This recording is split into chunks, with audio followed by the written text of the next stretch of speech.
আপনি কি ভুলের ঊর্ধ্বে সমালোচনার জবাব আপনি দেন না কেন? ভাই, আমরা ভুলের ঊর্ধ্বে না, আলহামদুলিল্লাহ, এটা তো আমরা স্বীকার করি। আর সমালোচনার জবাবের ক্ষেত্রে আমাদের একটা মূলনীতি আছে, এটা জানা থাকা দরকার। আসলে মূলনীতিটা হলো যে আমাদের যদি কেউ কোনো ভুল ধরে, আমরা সবসময় চেষ্টা করি যে ভুল ধরাটা কি যথাযথ হয়েছে নাকি অমূলক হয়েছে। একটা হলো যে অযথাই তেনা পেঁচানো, অযথাই একটা বিষয় নিয়ে আপনার বিতর্ক সৃষ্টি করার চেষ্টা করা।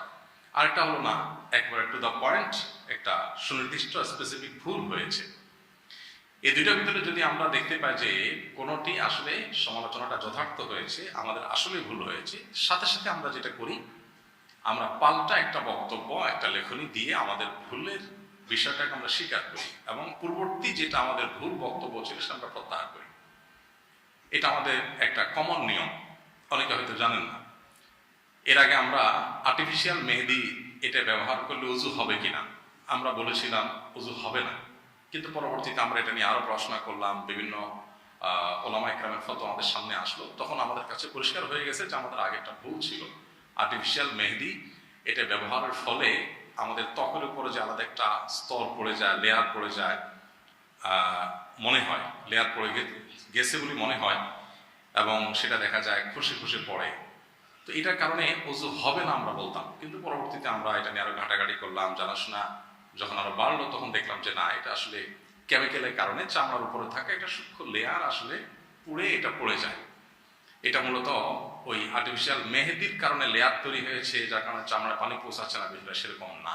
বিষয়টা যখন ক্লিয়ার হয়ে গেল, এই বিষয়ে দেশের বাইরে অন্যান্য আমাদের ফতোয়া যখন আমাদের সামনে চলে আসলো, তখন আমরা আমাদের আগের বক্তব্য প্রত্যাহার করে নিয়েছি। আমাদের পেজ চ্যানেল থেকে সেই ভিডিওগুলো সরিয়ে নতুন করে ভিডিও আমরা সেখানে আপ করে দিয়েছি। এবং মজার বিষয় হলো, আমাদের ইউটিউব চ্যানেলে প্লে লিস্টের মধ্যে একটা প্লে লিস্টের নামকরণই করা আছে এরকম, এ জাতীয়, যে আমাদের ভুল উক্তি বা বক্তব্যগুলো, অর্থাৎ আমাদের শত শত হাজার হাজার প্রশ্ন উত্তরের মধ্যে যেগুলো ভুল হয়েছে সেগুলোকে আলাদা প্লে লিস্টে রেখে দেওয়া হয়েছে, যাতে করে মানুষ আমাদের ভুল দ্বারা বিভ্রান্ত না হয়, সেখান থেকে যাতে মানুষ সঠিকটা নিয়ে নিতে পারে।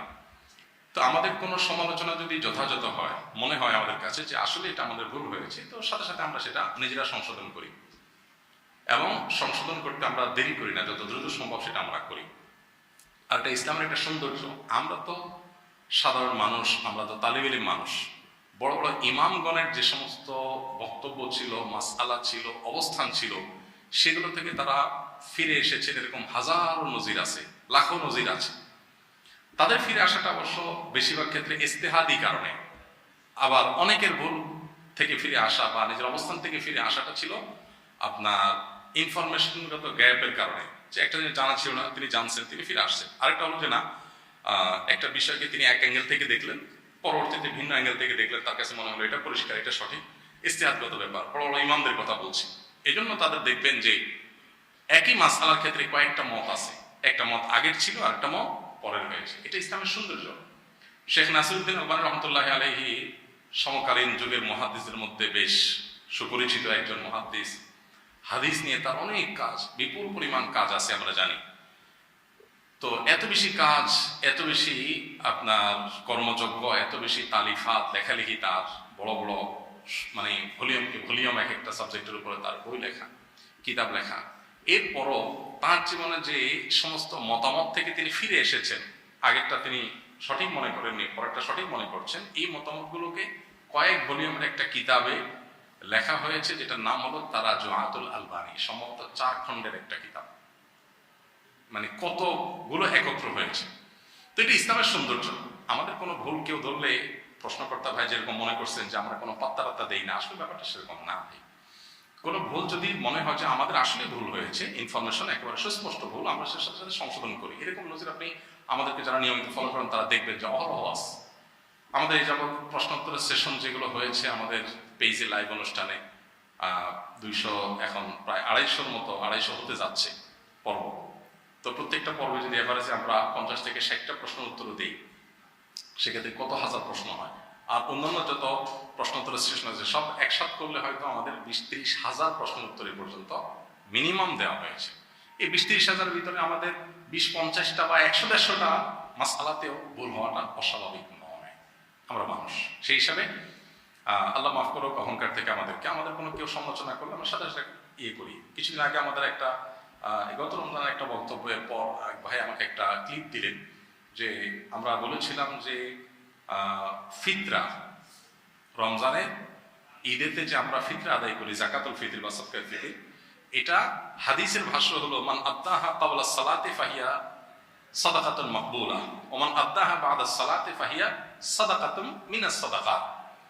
ফিতরা এটা যদি কেউ ঈদের নামাজের আগে দেয় তাহলে আল্লাহর কাছে গ্রহণযোগ্য হবে, আর ঈদের নামাজের পরে দিলে এটা সাধারণ দান হয়ে যাবে, মানে ফিতরা হবে না। এটা ছিল আমার বুঝ, সেই অনুযায়ী আমরা উত্তর দিয়েছি। পরে এক ভাই আমাকে একটা লিঙ্ক দিলেন যে না, এটা সম্পর্কে অন্যান্য ইমামদের বক্তব্য ভিন্ন।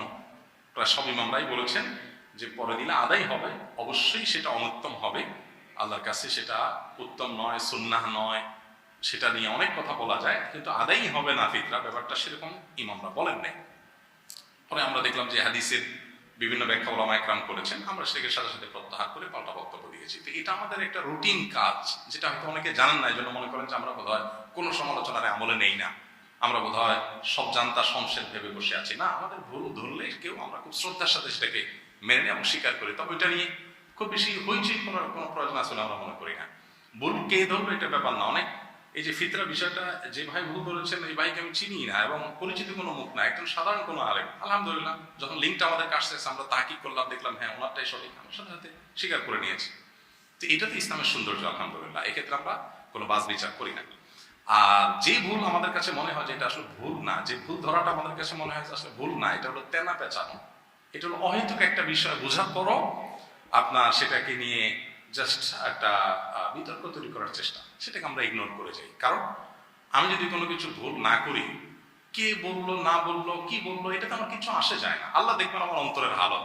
আল্লাহ যদি দেখেন যে না আমার নিয়ম ঠিক আছে, আমার বলা ঠিক আছে, কেউ এখান থেকে ভুল ব্যাখ্যা, ভুল অর্থ, মিনিং দাঁড় করে তার মতো কেউ কিছু যদি কেউ কিছু করে, এতে আমাদের চিন্তার কোনো কারণ নাই। ইয়া আইয়ুহাল্লাযীনা আমানু আলাইকুম আনফুসুকুম লা ইয়াদুররুকুম মান দাল্লা ইযা ইহতাদাইতুম।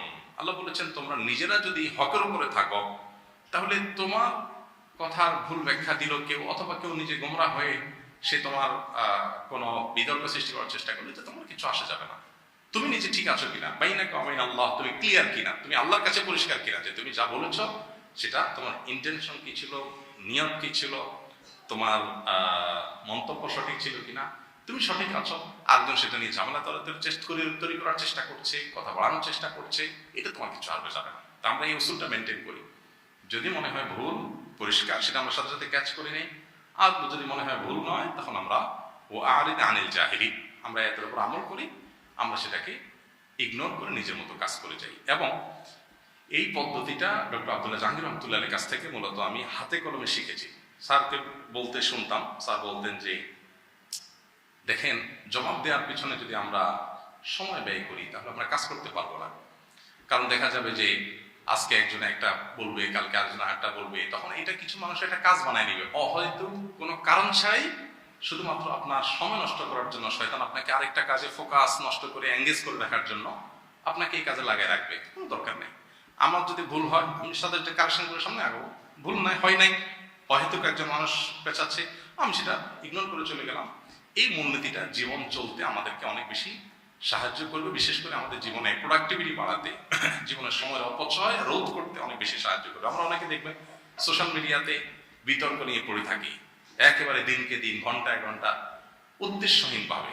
এর অর্জন কি, এখান থেকে আমার প্রাপ্তির কি হবে, অপ্রাপ্তির কি হবে, আমার লাভ কি লস কি, এই যোগটা অনেক সময় আমাদের করার মতো সুযোগ হয় না। আমাদের বেশিরভাগ এনার্জি নষ্ট হয় অন্যের পেছনে, আমার নিজের প্রোডাক্টিভিটির জন্য, আমার জীবনে বারাকা লাভের জন্য, আমার জীবনের অ্যাচিভমেন্টের জন্য, আমার গোলগুলোকে সাকসেস করার জন্য আমরা যতটা ফোকাস দেই, এর চেয়ে বেশি দেই হলো কে কি করেছে, কে কি বলেছে, এগুলোর পেছনে, যার কারণে আমাদের জীবনে অনেক কাজ করার সুযোগ হয় না।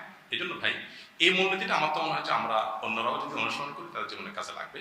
কোনো ভুল হলে সেটা স্বীকার করতে চুল পরিমাণ কার্পণ্য করা উচিত না। কে ধরেছে এটা ব্যাপার না, সাথে সাথে সে স্বীকার করার মতো মানসিকতা থাকতে হবে। কারণ অহংকারের আলামতগুলোর ভিতরে একটা হলো বাতারুল হক, সত্য আমি জানছি তারপরেও আমি তেড়ামি করতেছি, আমি ঘড়িমসি করতেছি, আমি এটা ধামাচাপা দেওয়ার চেষ্টা করতেছি, ইগনোর করার চেষ্টা করতেছি, এটা হলো অহংকার।